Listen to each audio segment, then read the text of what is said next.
내가 회사를 다니다가 어떤 분야에 계속 관심이 간다라고 했을 때 공부를 더 하거나 이직을 하는 거는 버전 1이라고 하면 버전 0.5를 계속 많이 만드시면 좋겠어요. 사이드 프로젝트들을 점점 늘리면서 자기가 어디에 더 맞는지 계속 보는 거죠. 너무 한 분야나 한 조직에 오래 있는 것보다는 계속해서 바꿔주는 것도 좋다고 생각이, 디자이너 정체성 말고도 기업가 정체성을 가지시고 전문가로서의 정체성을 가지시는 게 좋을 것 같은데, 조금 더 직접적으로 말씀드리면 내가 1인 디자인 에이전시를 창업했다라는 관점이 저는 더 좋다라고 봐요. 이직이나 커리어 넥스트 스텝을 생각할 때 내가 구직자라고 생각하지 마시고 내가 에이전시를 운영하는 하는 대표로서 다양한 파트너사들을 만난다, 그렇게 생각하시는 게 더 접근법의 차이거든요. 접근을 구직자로 하는 거보다도 시간을 훨씬 단축시켜주는 것 같아요. 그렇게 생각을 처음부터 하진 않았는데 다양한 사람들 만나면서 영향을 받았고, 특히 이제 창업가들 만나면서 영향을 많이 받았죠. 저도 제가 창업을 한다는 생각 자체를 하지를 않았었는데 개발도상국 관련해서 스타트업 창업하신 분들이 기업을 세워나가는 걸 보고서 이게 되게 어려운 일이 아니다. 첫 번째는 창업이라는 게 어려운 일이 아니다라는 걸 알았고, 두 번째로는 창업의 장점은 그 내가 원하는 문제 해결을 훨씬 빠르고 스케일 크게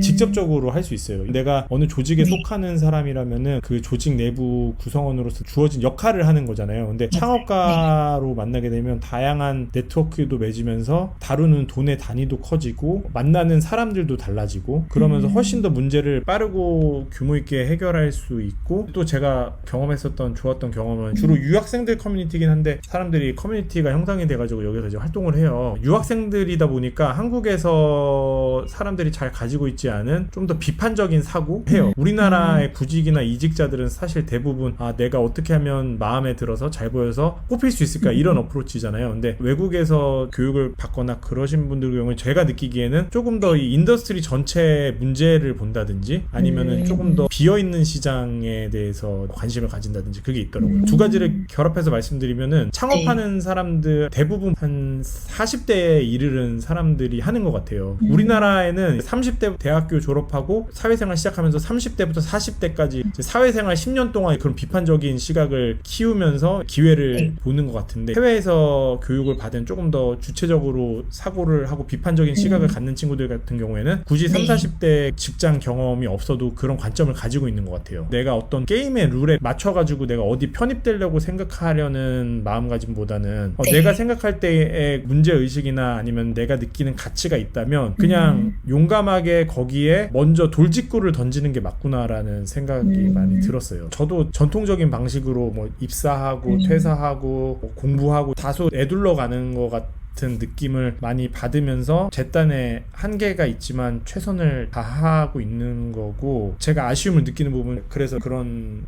조언을 드리는 것 같아요. 자기 스스로를 생각할 때 예를 들면 국제 개발에서 사람들의 UX나 UI나 디자인 컨설팅 펌 서비스를 운영한다 소개를 하는 거죠. 나는 어디 회사에 뭐 대리입니다 이렇게 하지 마시고, 그게 자기 정체성이 돼야 되고, 그거는 준비가 필요한 게 아니고 그냥 내가 그렇게 정의하면 그렇게 되는 것 같아요. 고객들에게 나를 경험시키는 게 UX잖아요. 사람으로서 나의 UX와 UI를 버전업을 시키는 거죠. 나를 만났을 때 사람들이 어떻게 인식하는지, 사용자들이 나라는 서비스를 만났을 때 어떻게 협력을 상상할 수 있는지를 훨씬 더 사용자 중심으로 생각하면, 예를 들면 저는 이직을 생각하고 있습니다, 이런 분야에 관심이 있어서 한번 일을 해보고 싶어요 라고 접근하면 이 사람에게 심리적 장벽이 높죠. 왜냐면 결정할 게 많아지니까. 만약에 같은 말이더라도 나는 이런 분야 전문성을 가지고 있고 어떤 형태가 되든 나는 이런 거를 이렇게 같이 한번 해보았으면 좋겠다, 같이 해볼 수 있다, 언제든지 나는 바로 준비돼 있다. 그래서 UX 관련된 궁금한 거 있으면 언제나 이 이메일로 연락 주세요. 몇 사람에게 훨씬 더 장벽이 낮겠죠. 아니면은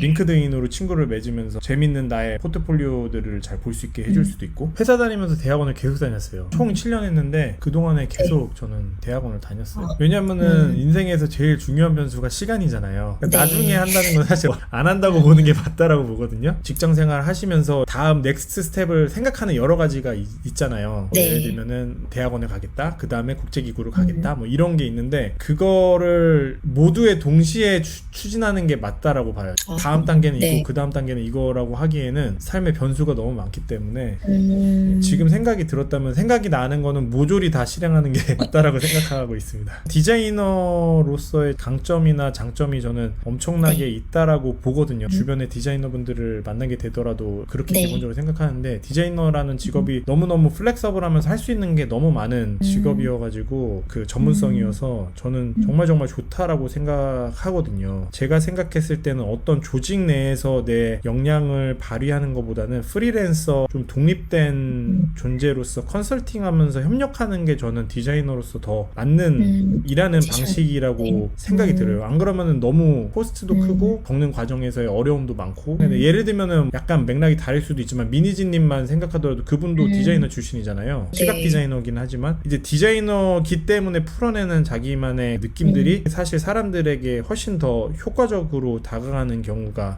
많은 것 같아요. 디자이너분들을 만나보면은 가장 제가 느끼는 한계점은 시야가 너무 디자인으로만 갇혀있다라는 한계점을 좀 가진다고 보는데, 디자이너 전문성도 있으시지만 어떤 문제의식도 있고 시야도 열려 계시고 하니까 앞으로 아주 잘 되실 거라고 생각해요.